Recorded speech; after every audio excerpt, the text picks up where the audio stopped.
All right, if everybody else can mute, I'm going to try to go through my statement, my stuff. And Teresa also sent us a note. She's not going to be able to be here. She's on a Blue Jeans call. I'll just start with hers. She said, I'm afraid I have a Blue Jeans call at this time, but okay with you. I can have my thoughts here for you to share with the group. She put an unsmiley face. For me, I think the overarching theme to this chapter was summed up when Bob was offered the role of president of ABC Entertainment. When Bob had dinner with Stu and Ted, Bob wrote, they could have been completely justified in their disdain for the guy who knew nothing about their business, but was about to be their boss. Instead, they were two of the most supportive people I've ever worked with, and their support started that first night. I told them over dinner that I needed their help. When you work for an organization as large as ours, the majority of our roles will be as a part of a bigger team. While it is imperative for you to maintain your identity, have faith in your abilities, and strive, you can contribute to the greater good. But it is critical to maintain your humility. Know you are brilliant in what you know and what you can contribute. Put yourself out there, share your ideas, ask questions, and collaborate every chance you get. My experience, there will be times in which you will feel you are one of many.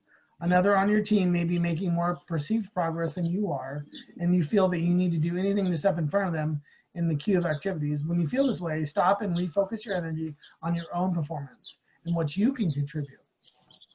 Those who are constantly looking to be in the limelight rarely succeed in the long term. Instead of worrying about what everybody else is doing, concentrate on your own performance and how you can help them for the betterment of the team. You will get recognized. In my experience, sometimes that takes time. It may not even be recognition from your immediate leader, but this way of progressing nurtures your career to stand the test of time. Your career, if you're patient, will progress steadfast instead of occasional peaks now and again. Number one is the relationships you build with people. Honest relationships built on integrity and kindness help you to keep focused on what you can contribute to the team, not whether your contribution is going to get you promoted over the next person. I miss all of your faces. It's very sweet. I just want to give a little bit of my summary real quick. This is the chapter basically about the Olympics, which I thought was kind of cool, how he was in the background doing a lot of Olympic stuff. The biggest lesson I took from this was that you can and should trust those around you and be ready to acknowledge what you don't know and have your people help when you need it. It's very similar to Teresa. I thought that was a big function in this chapter, talking about making sure you have people help when you need help. My favorite quote was, true integrity, a sense of knowing who you are and being guided by your own sense of right and wrong, is kind of a secret weapon. I try to deal myself like that, so everybody should, because true integrity is what matters in a leader. One of the things that parallels my own journey is that I strive hard to lead with humility and integrity, because those are important traits to me and in the leaders and in my own leaders, and I want to be valued for those same virtues. Okay, let's see. I'll start with Tamara. You kind of nailed it on the. I mean, the integrity piece was something that resonated with me as well, because I think our company as a whole, we talk about integrity, but in my many years of working for that company, not everybody always exhibits it, and it was very eye-opening to hear him talk about it as being so important, because it's something that I feel is so important. And we use the euphemisms of walk the walk, talk the talk. But integrity is really about doing the right thing for the right reasons and when nobody's watching. And that's really what our role is we're out there every day doing things and interacting with our guests, interacting with our cast, a lot of one-on-one. And that integrity piece is very important. But it's amazing to me what he has been through as he's growing through the company, and the vulnerability he continues to show, I think, is amazing as well.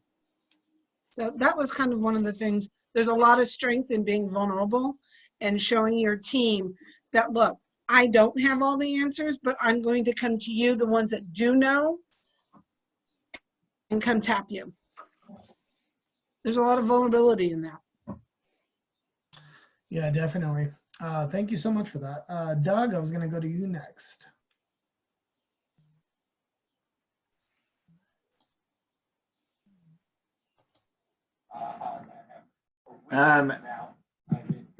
I like the fact, I don't know what we're supposed to be saying. I didn't read your email. But except to look for the link. The thing that I liked that he said was when they were at the Calgary games and everything was all messed up, even for the Olympic Committee, that they had to start rescheduling and figure out what was going on. And that it was a perfect time for him to try and find the optimism in everything.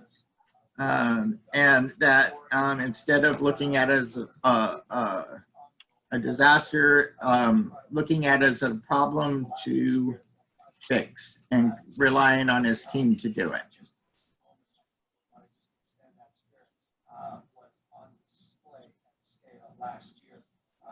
Yes, good. Yeah, definitely. I appreciated the stuff in Calgary because, man, that seemed like a real bad situation there when the weather came in, right? And you couldn't see anything on TV.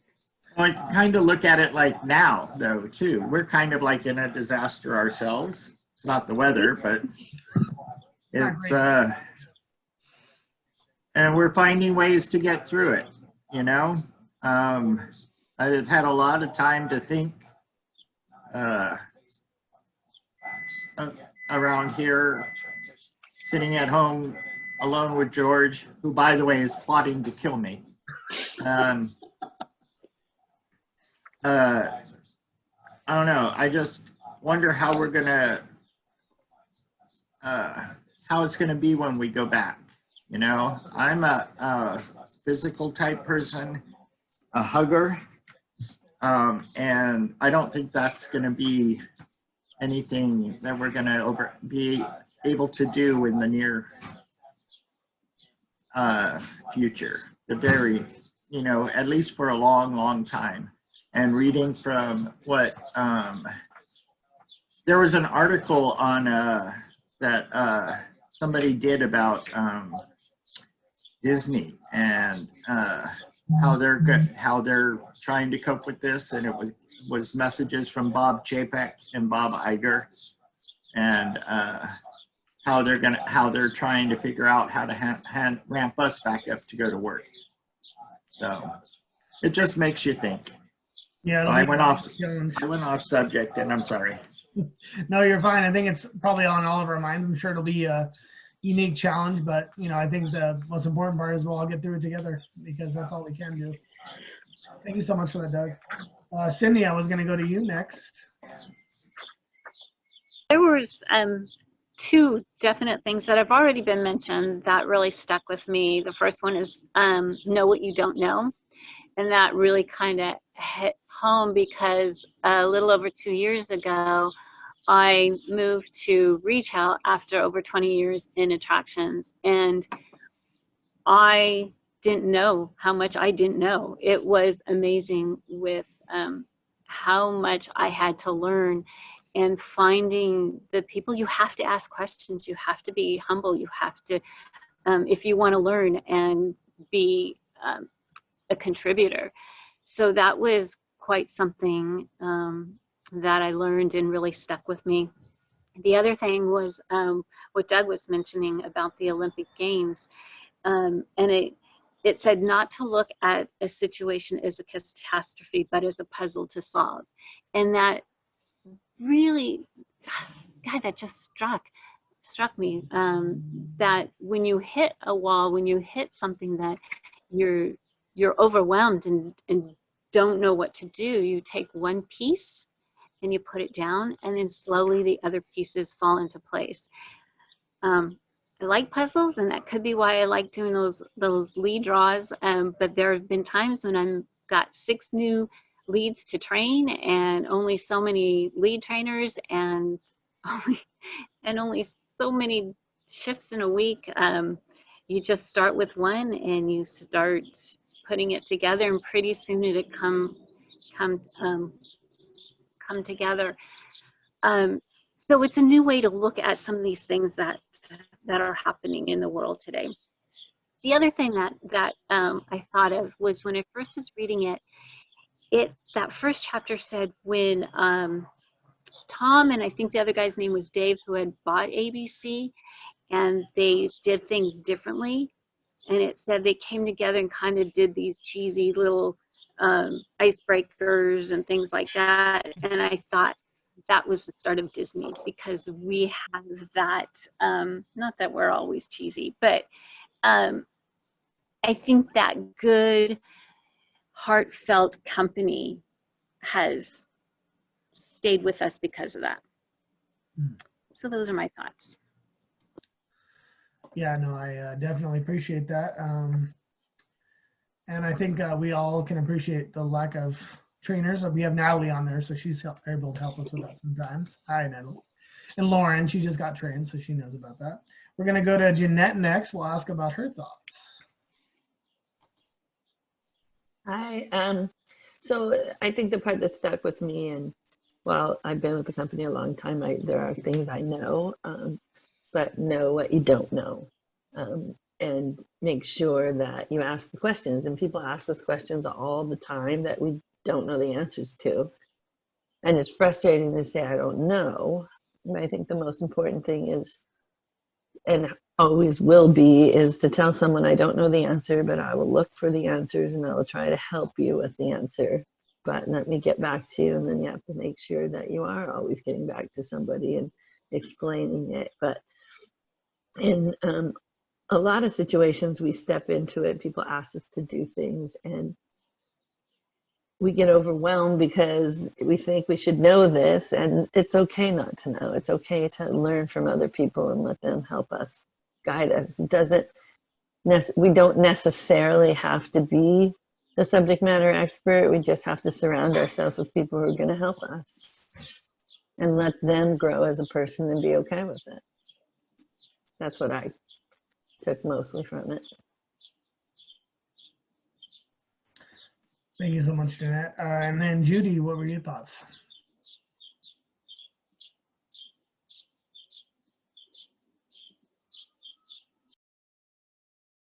The thing that struck the most to me was how he was so self-aware.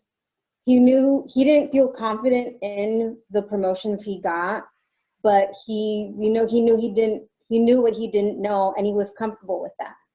And also he had the self-awareness to know that with how long he's been in his role, that he has an ego, and that has to be checked, and he has to consciously ignore that ego, because he now is in a role where he doesn't know anything, and he has to rely on those that have been in that industry to teach him on the job, and have the humility to learn and let people know that, yes, he's the boss, but I don't know what I'm doing, and you're gonna have to teach me, and I'm okay with that. And, hopefully, our relationship can build through this camaraderie instead of thinking of fearing me because I'm the boss. He just had that self-awareness to understand that for himself and convey that to his employees.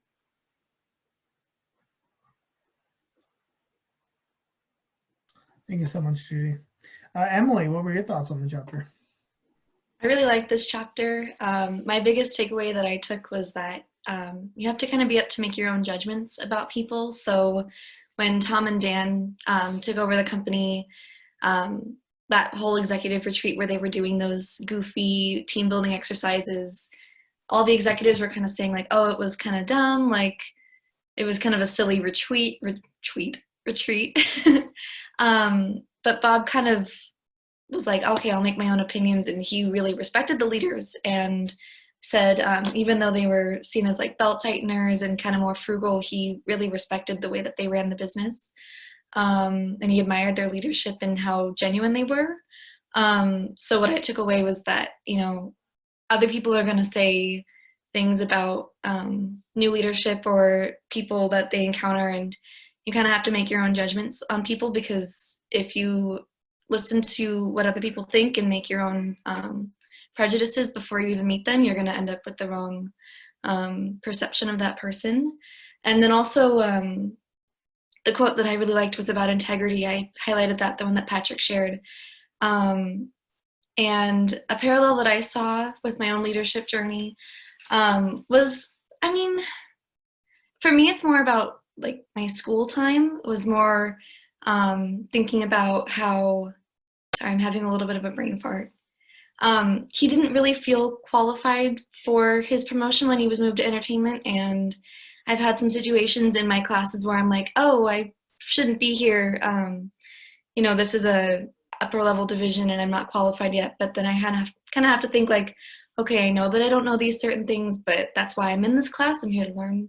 And I kind of had a situation like that this morning in class where I was just kind of like, I'm out of my league here. And then I kind of remembered I'm here for a reason, and just know what I don't know and continue to ask questions when I don't know what I don't know, and kind of apply that in my everyday school life to kind of help my learning a little bit more. So that's what I took from this chapter. Thank you so much, Emily. Lauren, what were your thoughts? Okay, cool. I figured it out. So I agree with everything that all the people who have talked before me have said. That was something that stood out to me as someone who's a new lead. I really don't know everything, but I know that I can rely on any one of my team members, even my HHs who have been there longer than I have. They might know something that I don't know. And that's okay. And I think that's what Judy said. Like Judy said, like, I'm okay with that. I think that was very powerful, just kind of owning that. But a whole segment that I really appreciated about this chapter was the quote where Bob says, Dennis never put himself ahead of anyone else. And I think that's really powerful. And that's the way that we should be leading. I put a note on it saying that, like, this isn't a dictatorship. The best leaders walk ahead, or even more important, they walk with you. They never just give directions from behind. And I think that's what we're supposed to be doing. As a leadership team and as a team, we're supposed to be walking this walk with the people who we are trying to lead. And he also said that genuine decency and professional competitiveness weren't mutually exclusive. And then I just think that's really powerful. It's important to develop trust with the people that you're working with, and to know that you are listening to them and that they are being heard, but also knowing that there is a job that needs to get done. And so I think this was a really good chapter, and there was a lot to unpack. Yeah, I definitely agree. There's a lot in this chapter. Spans a whole portion of his life, but it was just condensed in a chapter for us. Jenna, what were your thoughts on it? Everything everybody has been saying has been absolutely great. I completely agree with everything. In fact, I highlighted the same quote that Lauren just mentioned. The one line that I just laughed at when he was talking about the new guys coming in and redoing the culture of Disney was when he was saying that they used to have limos lined up for him. And it just showed the difference between the mentality and the mindset of who they were as leaders and what their priorities were. And I really respected the fact that even though he was part of this older culture, that he could recognize where the budget should have mattered and where they really could have made an impact on the business and help it grow. And he could see the difference between the two and know which way that they needed to go. And when he talked to Rune about it all, that he still heard Rune out, he still heard his opinion and let him talk about how he felt, but yet you still felt like Bob Iger 100% agreed with the new guys coming in. So it was fascinating to see that he really made sure to pay attention to everybody around him, and it wasn't just one or the other. Yeah, can I just say I can't believe we've been this long without mentioning Rune. The guy is slightly crazy, but it seemed like he was good at getting things done, obviously. Ted, what were your thoughts on this?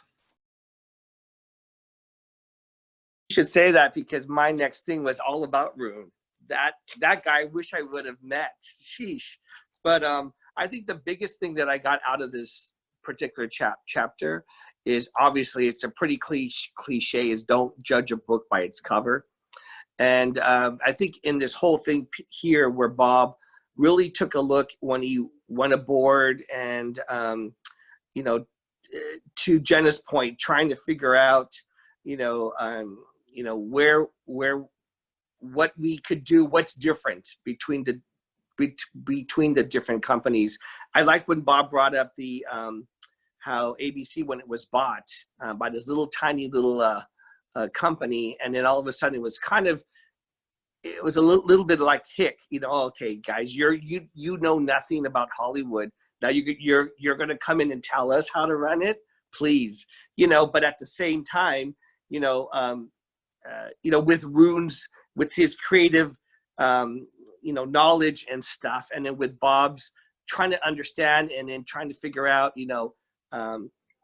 Dan and Dennis. I mean, all of them, all their different inputs, but it was the building of relationships that was key. Once he kind of built those relationships, then he took a step back and said, oh, okay, well, this could work. I could see the success in this.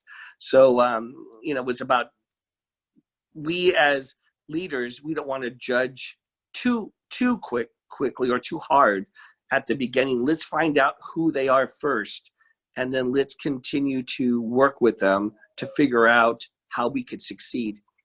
One of my favorite, or some of my, there's so many different quotes in here, was when Dan made the comment, let me see, I wrote it down, where Dan says, when Bob's like, hey, I don't know anything about this job.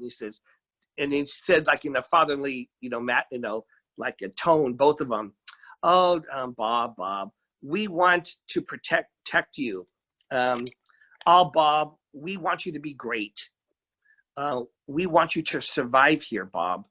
We hope that you will be carrying your shield and not being carried out on your shield.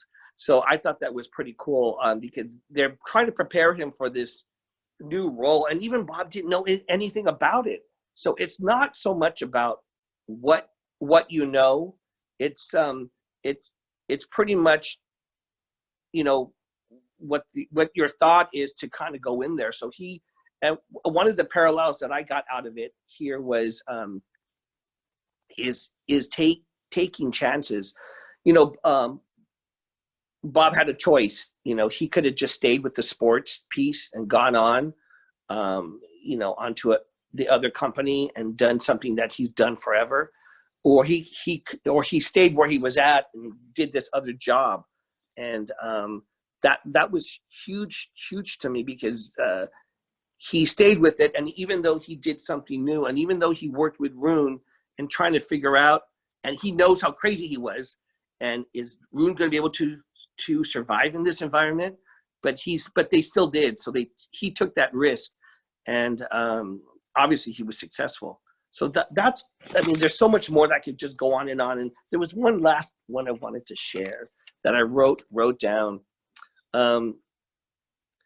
This was, let me see, where Dennis never put himself first or ahead of anyone else. And this was obviously the culture that Tom and Dan had created. Bob he totally recognized that there's no errors. They're honest.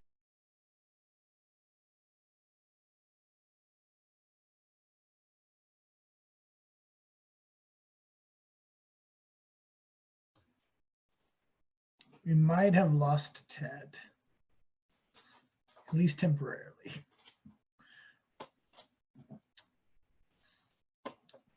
Wish I knew if he was coming back. Well, we could try to go to Natalie and see how she's doing. Hello? Hello? I hear you. Hi! I figured out the microphone. How exciting. So this chapter was really interesting for me because I feel like there's a lot of stuff that sets up the next chapter, but the things that we read in this chapter are so like they're so relatable to our team in general. I remember he talks about trusting the people around you. And I know that's something I've talked about with a lot of our leads just recently. I know when everyone gets so nervous when we have new leads and seeing who's applying and who's gonna be chosen, and every single time they're like, what do you think of this person, or what do you think of that person? I was like, you have to trust that our management team knows who they're gonna include in our team, and they're gonna be an asset to our team. You can't start with the doubt in your mind without even getting to give these people an opportunity to see how they contribute to our team. So that was really, really cool to see that that's also something he's been thinking about throughout his journey as well. And I also really like about when he talks about know what you don't know. I know, especially when you're in a position of leadership, you want to be the subject matter expert and you want to know everything. But sometimes, I mean, we're all human and we're not perfect. And you need to acknowledge that you may not know something, but other people may. And it's okay to ask those questions. And it's okay to go to someone and say, hey, maybe can you help me? Can you show me? And if not, we can figure it out together. And I think that's something that our lead team in general has gotten a lot better at throughout just this past year. So yeah, that's all I have. Thank you so much.